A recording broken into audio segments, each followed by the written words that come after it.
पोशाख दी क्लथिंग हब मोंढा सेलू संपूर्ण परिवाराच्या वस्त्र खरेदीचे समाधान।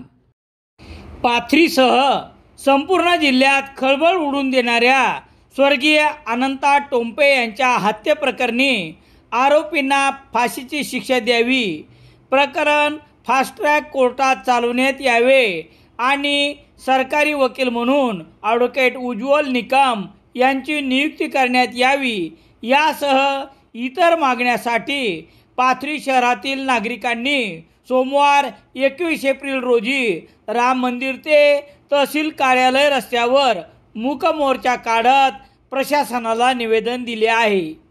स्वर्गीय अनंता टोम्पे यांचे मानवत येथील त्याच्या राहत्या घरातून अपहरण केल्यानंतर खून झाल्याची घटना 15 एप्रिल रोजी उघडकीस आली होती। मृतदेह बाबा टावर जवळील शौचालयात आढळला होता। अमानुषपणे हत्या केलेल्या या घटनेने पाथरीसह संपूर्ण जिल्ह्यात हळहळ व्यक्त केली जात आहे। या प्रकरणानंतर आरोपींना कठोर शिक्षा व्हावी यासाठी पाथरी शहरात सोमवार 21 एप्रिल रोजी मूक मोर्चाचे आयोजन करण्यात आले होते। राम मंदिर येथून मूक मोर्चा सुरुवात झाली। यावेळी मोठ्या संख्येने नागरिक सहभागी झाले होते। मोर्चात महिलांची उपस्थिती लक्षणीय होती। मूक मोर्चा दरम्यान पीडित कुटुंबियांना अश्रू अनावर झाले। नागरिकांच्या उपस्थितीत तहसील कार्यालयात दिलेल्या निवेदनात आरोपींना कठोर शिक्षा देऊन पीडित कुटुंबियाचे कायमस्वरूपी पुनर्वसन करावे अशी मागणी करण्यात आली।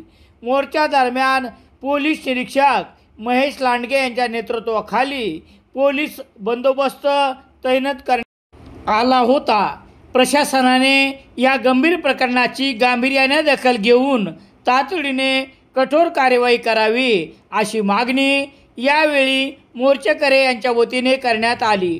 स्वर्गीय अनंता टोम्पे यांच्या पत्नी रुपाली अनंता टोम्पे, 5 मुली, आई असे सर्व कुटुंब निराधार झाले आहे। त्यांच्या होणाऱ्या हाल अपेष्टाबरोबर निवास, अन्न आणि उदरनिर्वाहाचा मोठा प्रश्न निर्माण झाला आहे। याचबरोबर आरोपीच्या नातेवाईकाकडून कुटुंबियास धमक्या मिळत असल्याचा आरोपही यावेळी दिलेल्या निवेदनात करण्यात आला आहे। नारायणी मॅचिंग सेंटर मोंढा सेलू।